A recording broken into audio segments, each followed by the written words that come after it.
కడప మాజీ mayor deputy mayor Arifulla TDP తీర్థం పుచ్చుకున్నారు. కడప నగరంలోని పెద్ద దర్గా జంక్షన్ వద్ద టీడీపీ ఎమ్మెల్యే అభ్యర్థి మాధవిరెడ్డి నిర్వహించిన ఎన్నికల కార్నర్ మీటింగ్ సమావేశంలో ఆరిఫుల్లా టీడీపీ కండువా కప్పుకున్నారు. ఈ కార్యక్రమంలో టీడీపీ పాల్ బ్యూరో సభ్యుడు శ్రీనివాసులరెడ్డి, జనసేన జిల్లా అధ్యక్షుడు శుంకర శ్రీనివాసులు, టీడీపీ రాష్ట్ర కార్యనిర్వాహక కార్యదర్శులు హరిప్రసాద్, గోవర్ధన్ రెడ్డిలు పాల్గొన్నారు.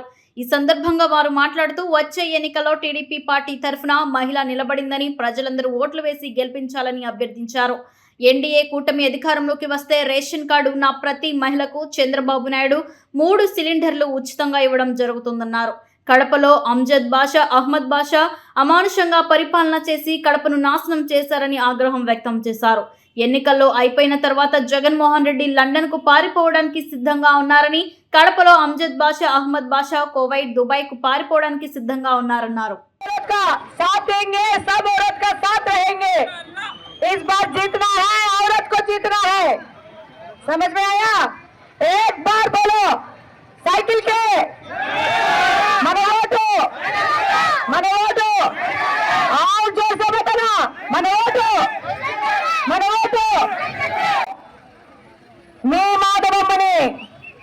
మీ మాటలని గుర్తుపెట్టుకోండి. మీకోసం వచ్చిన కడపని మహిళలకు రక్షణగా తీసుకువెళ్ళాము. కడపలో మహిళల జోలికి ఎవరన్నా వెళ్ళారంటే ఖబర్దార్. కడపను అభివృద్ధి చేసుకుందాం, మన కాలువలు అభివృద్ధి చేసుకుందాం, శాంతియుత కడపగా చేసుకుందాం. వాళ్ళు గొడ్డలు వేస్తారంట, మనం శాంతియుతమైన తెల్ల జెండా ఊపుదాం.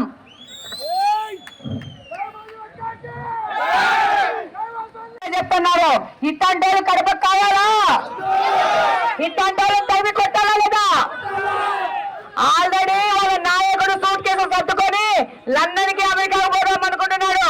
ఇక్కడ ఇద్దరు అన్నదమ్ములు సూట్ కేసు సర్దుకొని దుబాయ్ కా, కువైట్ కు రెడీగా ఉన్నారు. ఎలక్షన్ అయిపోయిన పరార్. ఎందుకంటే ఉంటే పోలీసులు పెట్టే కేసులకు తట్టుకోలేరు. గుర్తుపెట్టుకోండి, అంత అరాచకము, అంత అమానుషంగా పరిపాలన చేసి కడపని నాశనం చేసినారు. కడపని నాశనం చేసినారు. ఎంత ధైర్యం అంటే కెమెరాల ముందుకు వచ్చి ఆడోళ్ళ మీద దాడి చేస్తామనే ధైర్యానికి వచ్చినారంటే ఎంత అహంకారము. అవినీతి సొమ్ముతో పొగుడుగా, అహంకారంగా మాట్లాడడం మొదలు పెట్టినారు. ఈ అట్లాంటి అరాచకత్వానికి మనమే అంతం వండించాలా? వీళ్ళని తిరస్కరణ గురి చేసి వీళ్ళ స్థాయి ఎక్కడో మనమే చూపించాలా? మీరు సైకిల్ గుర్తుకు ఓటేస్తే చంద్రబాబు నాయుడు గారు ప్రతి ఒక్క బియ్యం కార్డుని మహిళలకి 3 సిలిండర్లు ఫ్రీగా ఇస్తాడు. అట్లానే ఈరోజు ఒక్క బిడ్డకి అమ్మఒడి వస్తుంది. అది ఎంతమంది బిడ్డలకు వస్తుందో కూడా తెలియట్లే. ఎంతమందికి రావట్లేదమ్మా అమ్మఒడి? చేతులెత్తండి. మీ అందరికీ, మీకున్న పిల్లలకి అందరికీ తల్లికి వందనం పేరుతో 15,000 రూపాయలు మీ పిల్లల స్కూల్కి. 2000లో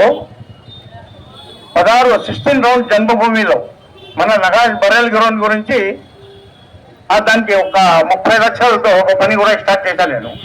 దాంట్లో నేను నా సొంతం డబ్బు 3 లక్షలు కట్టి 10 లక్షలకు ఆ बरेल ग्राउंड जो मतलब नगर कब्रस्तान का काम, नाले का काम निकालने के लिए शुरू किया काम है।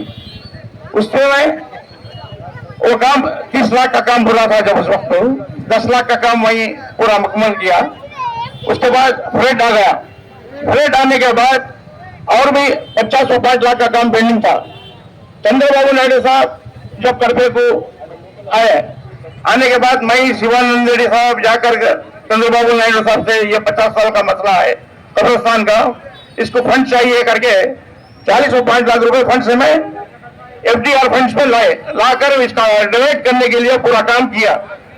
एक पेंडिंग क्या है करते मासपल्ली ग्राउंड, मासपल्ली बस स्टैंड के सामने मासपल्ली सर्किल है ना, उधर से लेते हुए अटैचमेंट करना, उसकी वैल्यू 10 लाख रुपए थी। 10 लाख रहने के बाद 6 महीने बिफोर में काउंसिलर रद्द होगा, रद्द होने के बाद वो काम पेंडिंग होगा। उसके बाद YCP प्रभुत्वमयी आने के बाद अमजद बादशाह से मैं तो कंटेस्ट नहीं हुआ हूँ। अमजद बादशाह से मैंने कहा अरे अमजद बादशाह साहब कब्रिस्तान का काम थोड़ा पेंडिंग है, ये करा दीजिए, आपका नाम होता अब अंगली काट कर शहीदों में शमीद हो जाएगी करके भी मैं बोला हूँ। तो ये काम पूरा कराने से आरिफुल्लाह को नाम आएगा, हमको कुछ भी नहीं आएगा करके उन्होंने आज तक वो काम पेंडिंग रखा है। इंशाअल्लाह ये काम जल्द से जल्द इलेक्शन होने के बाद वासुना 1 साल बोले, 1 साल नहीं 6 महीने के अंदर कराने वास्ते हमें तैयार है। और दूसरी बात, यहाँ जितने भी कड़पे के डेवलपमेंट्स के वास्ते जो भी पैसा आया है वो पैसा आधा से ज्यादा अमजद साहब क्यों ना हो, उनके साथिया क्यों ना हो, मेयर क्यों ना हो, खा चुके हैं। जितने भी पेंडिंग है आप देखते हैं कि 3 महीने से वही लगातार खलील नगर और जितने भी जो कब्रिस्तान का मसला है, कब्रिस्तान का मसला सुनिए, याकूब साहब मस्जिद का कब्रिस्तान का मसले को पूरे कब्रिस्तान कमेटी के लोग वहां पर गए, जाने के बाद क्या भाई ये कब्रिस्तान में खबरा जाकर नाले डालती यादव क्या डेवलपमेंट नहीं करना, क्या बोले तो मिनिस्टर साहब हमारे कब्रिस्तान में डेवलपमेंट करते हैं, खबरा फोड़ को नाले डाल देंगे। मैं बोला ऐसा नहीं हो सकता, आप जितना करना है कर लीजिए, हम जितना करेंगे करेंगे। मैं कोर्ट कर जाऊंगा, आप लिस्टेज आया हो, ये कलेक्टर साहब के ना हो, कमिश्नर साहब के ना हो और डिप्टी सीएम साहब के ना हो, उनके हाथ से कुछ भी नहीं होगा। ये हमारा चैलेंज है, दीवार तो नहीं, भाला तो नहीं, एक भीट के लोगों देखोगा मैं चैलेंज करता हूँ उनसे। और दूसरी बात, जो पेंशन है, पेंशन भी जो पहले चंद्रबाबू नायडू साहब से स्टार्ट हुई, आज तक 4000 की रकम मिल रहा है। इंशाअल्लाह आप तमाम साइकिल को वोट लेकर चंद्रबाबू नायडू साहब को मुख्यमंत्री बनना है और माधवी अक्का को एमएलए बनाना है। माधवी अक्का कड़पा रजम्मा बोल रही, मैं योजना नहीं बोलूंगा, कड़पा की अम्मा है, कड़पा की अम्मा बनना रजम्मा नहीं, अम्मा नहीं, कड़पा की अम्मा बनना रजम्मा माधवी अम्मा। और तमाम से मैं गुजारिश करता हूँ, ये बार एक मौका एक औरत जात खुड़ी है, अब तक तो कड़पा डिस्ट्रिक्ट के अंदर कोई भी औरत जात नहीं खुड़ी है, एक बार औरत जात को भी आप मौका दीजिए। मेरे बहनों से भी मैं गुजारिश करता हूँ, मेरे भाइयों से भी गुजारिश करता हूँ, इंशाल्लाह एक मौका कुछ नहीं देंगे, एक मौका देकर जिताकर उनके हाथ से जितना काम देना है लेंगे।